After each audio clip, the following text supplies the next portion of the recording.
అస్సలు ఊహించని న్యూస్ ఒకటి బయటికొచ్చింది.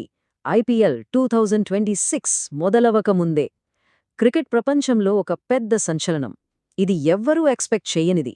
నమ్మటానికి కాస్త కష్టంగా ఉండేది. పదండి, దీని గురించి పూర్తిగా తెలుసుకుందాం. నిజమండి. ఈ వార్త విన్నాక ఫ్యాన్స్ అందరి పరిస్థితి కరెక్ట్గా ఇదే. అసలు ఎవ్వరూ ఊహించని ఒక భారీ మార్పు ఇది. 2026 సీజన్ లెక్కలన్నింటినీ ఇది పూర్తిగా మార్చేయబోతోంది. ఇంతకీ ఆ మార్పేంటంటారా? ఇద్దరూ పెద్ద ప్లేయర్లు, ఇద్దరూ క్యాప్టెన్సీ మెటీరియల్స్, వాళ్ల జట్లను మార్చేసుకున్నారు. సంజూ శాంసనేమో చెన్నై సూపర్ కింగ్స్కి, మన రవీంద్ర జడేజాయేమో రాజస్థాన్ రాయల్స్కి. చూడండి, ఇది చాలా క్లియర్ కట్ టూ-వే ట్రేడ్ అన్నమాట. ఇన్నేళ్లుగా రాజస్థాన్ రాయల్స్ను కెప్టెన్గా నడిపించిన సంజూ శాంసన్ ఇప్పుడు ఏకంగా MS Dhoni team Chennai super కింగ్స్లో చేరబోతున్నాడు. మరోవైపు సీఎస్కేకి ఒక పెద్ద match winner, star all rounder Ravindra Jadeja మళ్లీ తన పాత గూటికి రాజస్థాన్ రాయల్స్కి తిరిగి వెళ్తున్నాడు. ఈ డీల్లో రవీంద్ర జడేజా వైపు నుంచి చూస్తే ఇది కేవలం ఒక ట్రేడ్లా లేదు. ఇది ఒక రకంగా చెప్పాలంటే హోమ్ కమింగ్, ఒక సర్కిల్ కంప్లీట్ అయిన ఫీలింగ్ అనమాట.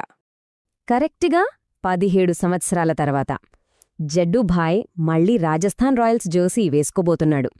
అతని ఐపీఎల్ కెరియర్ మొదలైందే అక్కడ. వాళ్లతోనే కదా మొదటి టైటిల్ గెలిచింది. సో ఇప్పుడు మళ్లీ అదే టీంకి రావడమనేది చాలా ఎమోషనల్ మూమెంట్. అయితే ఆగండి, ఈ ట్రేడ్లో కథ ఇక్కడితో అయిపోలేదు.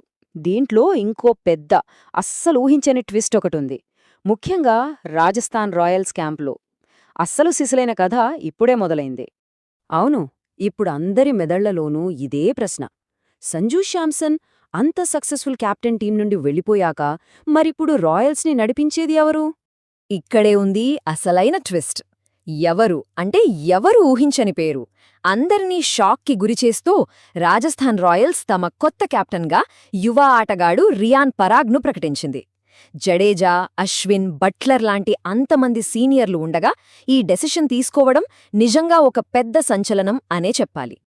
సరే, ఇప్పుడు ఈ మొత్తం వ్యవహారంలో అత్యంత ఆసక్తికరమైన కోణానికి వద్దాం. ఈ మొత్తం ప్లాన్ వెనుక ఒక లెజెండరీ క్రికెటింగ్ బ్రెయిన్ ఉందా? ధోనీ తర్వాత సీఎస్కేకి సరైన కెప్టెన్ ఎవరు అనే చర్చ ఎప్పటినుంచో నడుస్తోంది కదా. ఇప్పుడు చూడండి, సంజూ శాంసన్ ఒక ప్రూవెన్ కెప్టెన్, పైగా వికెట్ కీపర్. అతన్ని సీఎస్కేలోకి తీసుకురావడం వెనుక ఖచ్చితంగా ఎంఎస్ ధోని మాస్టర్ ప్లాన్ ఉందంటారా? ఇది భవిష్యత్తు నాయకత్వం కోసమా, లేకపోతే టీం మిడిల్ ఆర్డర్ను మరింత పటిష్టం చేయడానికా? ఏదేమైనా ఈ ఒక్క ట్రేడ్ మాత్రం రాబోయే సీజన్లో అతిపెద్ద చర్చనీయాంశం అవడం పక్కా.